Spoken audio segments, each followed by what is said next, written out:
Welcome back everyone, welcome to civil services study. Test number 502 लगाते हैं UPSC civil services prelims के लिए। Focus करेंगे, वर्ल्ड ज्योग्राफी चल रहा था अपना ज्योग्राफी में, तो चलिए स्टार्ट करते हैं वहीं से जहां से छोड़ा था। तो क्वेश्चन नंबर 1 पर आ जाइए। निम्नलिखित कथनों पर विचार करना है। दो स्टेटमेंट है यहाँ पर, बताना कि इनमें से कौन सा करेक्ट होगा। पहला स्टेटमेंट है, प्रशांत महासागर तथा इसके आसपास फैले द्वीपों को ओशेनिया में शामिल किया जाता है। ओशेनिया का सबसे बड़ा देश न्यूजीलैंड है तथा सबसे छोटा देश है नोरू। देखिए, वर्ल्ड मैप अगर आपने देखा होगा, एटलस होगी आपके पास, तो न्यूजीलैंड से बड़ा एरिया तो ऑस्ट्रेलिया का है ना, क्योंकि ऑस्ट्रेलिया क्या है, भारत का एक महाद्वीप होने के साथ साथ देश है ना, तो न्यूजीलैंड से तो बड़ा ही होगा वो। तो गलत है दूसरा वाला स्टेटमेंट, पहला करेक्ट है। तो कथन एक सही है, दो सही नहीं है। प्रशांत महासागर तथा इसके आसपास फैले द्वीपों, कौन कौन से द्वीप फैले हैं? Australia, New Zealand, Micronesia, Melanesia, Polynesia आदि को ओशेनिया में सम्मिलित किया जाता है। ये प्रश्न एक बार यूपीएससी सिविल सेवा में पूछा जा चुका है 2008-9 के टाइम पर। ओशेनिया का सबसे बड़ा देश है ऑस्ट्रेलिया तथा सबसे छोटा है नोरू। नंबर 2 पर आ जाइए। इनमें से किस देश को दक्षिण का ब्रिटेन कहा जाता है? दक्षिण का ब्रिटेन किसको कहा जाता है? Australia, New Zealand, Philippines, Polynesia. दक्षिण का ब्रिटेन न्यूजीलैंड है, न्यूजीलैंड, ऑप्शन नंबर बी। तो न्यूजीलैंड को दक्षिण का ब्रिटेन कहा जाता है और इसकी खोज जेम्स कुक ने 1769 में की थी। ये नाम याद रखिएगा इनका, जेम्स कुक। क्वेश्चन नंबर 3 पर आ जाइए। सूची 1 को सूची 2 के साथ सुमेलित करके बताना है कि कौन सा सही सुमेलित है। देखिए, न्यू साउथ वेल्स के सामने लिखा है तेल तथा प्राकृतिक गैस, प्रसिद्धि होगी इनकी। वाइपा के सामने बॉक्साइट लिखा है। ब्रोकन हिल के सामने जिंक तथा लेड, और एलिस स्प्रिंग के सामने कोयला। बताइए कौन सा करेक्ट है। नीचे दिए गए कूट की सहायता से सही उत्तर का चयन कर दीजिए। देखिए, न्यू साउथ वेल्स में जो है तेल और खनिज, सॉरी, तेल तथा प्राकृतिक गैस नहीं है, गलत है पहला वाला स्टेटमेंट। न्यू साउथ वेल्स में है कोयला, और एलिस स्प्रिंग में है तेल तथा प्राकृतिक गैस, तो ये भी गलत हो गया चौथा। 1 और 4 गलत।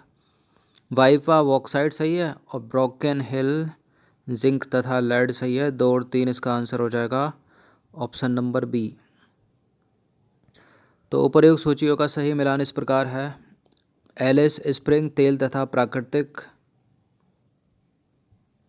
गैस, वाइपा बॉक्साइट के लिए, ब्रोकन हिल जिंक तथा लेड के लिए, और न्यू साउथ वेल्स कोयले के लिए। देखिए उसका गैस ये यहाँ आ गया। क्वेश्चन नंबर 4 पर आ जाइए। निम्नलिखित कथनों पर विचार करना है। 3 स्टेटमेंट है यहाँ पर, बताना है कि इनमें से कौन सा गलत है। ऑस्ट्रेलिया का कालगुर्गी, ऑस्ट्रेलिया का कालगुरली तथा कालगुर्डी जो खाने हैं वो सोने उत्पादन के लिए प्रसिद्ध हैं, स्वर्ण के लिए। ऑस्ट्रेलिया का पिलबरा तांबा उत्पादन का क्षेत्र है, और ऑस्ट्रेलिया का माउंट ईसा लेड तथा जिंक उत्पादन के लिए जाना जाता है। बताइए। देखिए, ऑस्ट्रेलिया का माउंट ईसा लेड तथा जिंक उत्पादन के लिए जाना जाता है, करेक्ट है स्टेटमेंट। ऑस्ट्रेलिया का कालगुरली तथा कालगुर्डी सोने की खान है, वो स्वर्ण उत्पादन के लिए प्रसिद्ध है। ऑस्ट्रेलिया का पिलबरा तांबे के लिए नहीं है, लोह अयस्क के लिए है, तो गलत अपना यहाँ पर ऑप्शन नंबर बी हो जाएगा, केवल 2। तो कालगुरली तथा कालगुर्डी खाने जो हैं वो स्वर्ण उत्पादन के लिए प्रसिद्ध हैं, पहला वाला सही है। पिलबरा लोह अयस्क उत्पादन का प्रमुख क्षेत्र है, न कि तांबे का, गलत है दूसरा स्टेटमेंट। माउंट ईसा तथा ब्रोकन हिल जिंक तथा लेड उत्पादन के क्षेत्र हैं। क्वेश्चन नंबर 5 पर आ जाइए। निम्नलिखित कथनों पर विचार करना। पहला स्टेटमेंट है, दक्षिणी आल्प्स पर्वत न्यूजीलैंड के दक्षिण में स्थित है, और इसकी सबसे ऊंची चोटी कौन सी है? Captain cook. कैप्टन कुक तो वही नाम हो गया ना जिसने न्यूजीलैंड की खोज की थी। करेक्ट है दोनों के दोनों स्टेटमेंट, सी है इसका आंसर, उन्हीं के नाम पर पड़ी। तो दक्षिणी आल्प्स पर्वत न्यूजीलैंड के दक्षिण में स्थित है। इसकी सबसे ऊंची चोटी का नाम कैप्टन कुक है, जिसको आओ रॉकी क्या बोलते हैं? आओ रॉकी भी कहते हैं। क्वेश्चन नंबर 6 पर आ जाइए। न्यूजीलैंड के संदर्भ में निम्नलिखित कथनों पर विचार करना। पहला स्टेटमेंट है, यहाँ की सबसे बड़ी झील टापो है। यहाँ के उपजाऊ मैदानों को कैंटबरी कहा जाता है। और यहाँ पश्चिमी प्रदेशों में अधिक वर्षा का कारण व्यापारिक पवनें हैं, मतलब ट्रेड विंड। देखिए ट्रेड विंड नहीं है, गलत है, वेस्टर्लीज है, मतलब पछुआ पवनें हैं। तो थर्ड को कर दीजिए एलिमिनेट, आपका काम आसान हो जाएगा। इसका आंसर 1 और 2 हो जाएगा। तो कथन 3 यहाँ पर सही नहीं है, क्योंकि यहाँ पश्चिम प्रदेशों में अधिक वर्षा का कारण पछुआ पवनें हैं, व्यापारिक पवनें नहीं हैं। यहाँ के उपजाऊ मैदानों को कैंटबरी कहा जाता है। यहाँ गेहूँ की खेती की जाती है। न्यूजीलैंड की सबसे बड़ी झील का नाम टापो है। स्टेट पीसीएस में इम्पोर्टेंट होते हैं इस तरह के प्रश्न। देखिए यहाँ डेयरी उद्योग का काफ़ी विस्तार हुआ है। तराना प्रदेश पशुपालन का प्रमुख क्षेत्र है। क्वेश्चन नंबर 7 पर आ जाइए। इनमें से कौन विश्व का दक्षिणतम राजधानी है? विश्व की कौन है जो दक्षिणतम राजधानी है? वेलिंगटन, सुबा, फुनाफुटी, मेलबर्न। देखिए मेलबर्न ऑस्ट्रेलिया की है, तो इससे दक्षिण में तो न्यूजीलैंड की वेलिंगटन हो जाएगी ना। इन दोनों से क्या दक्षिण में होगी? वेलिंगटन होगी, करेक्ट है। न्यूजीलैंड की वेलिंगटन सबसे दक्षिणतम राजधानी है इनमें से। तो देखिए विकल्प यहाँ पर सही हो जाएगा। बात करें वेलिंगटन किसकी है? न्यूजीलैंड की है। मेलबर्न ऑस्ट्रेलिया की है। फुनाफुटी किसकी है? तुवालू की। सुबा किसकी है? फिजी की। तो न्यूजीलैंड की राजधानी वेलिंगटन जो है वो विश्व की दक्षिणतम राजधानी है और यह एक बंदरगाह भी है। क्वेश्चन नंबर 8 है, निम्नलिखित कथनों पर विचार करना है। 3 स्टेटमेंट है यहाँ पर, बताना कि इनमें से कौन सा करेक्ट होगा। नीचे देख लिया कीजिए कि सही पूछा है गलत पूछा है। दक्षिण गंगोत्री तथा मैत्री भारत द्वारा अंटार्कटिका में शोध के लिए स्थापित किए गए केंद्र हैं। अंटार्कटिका क्या है? सबसे दक्षिण का वो है ना, दक्षिणी गोलार्ध में महाद्वीप।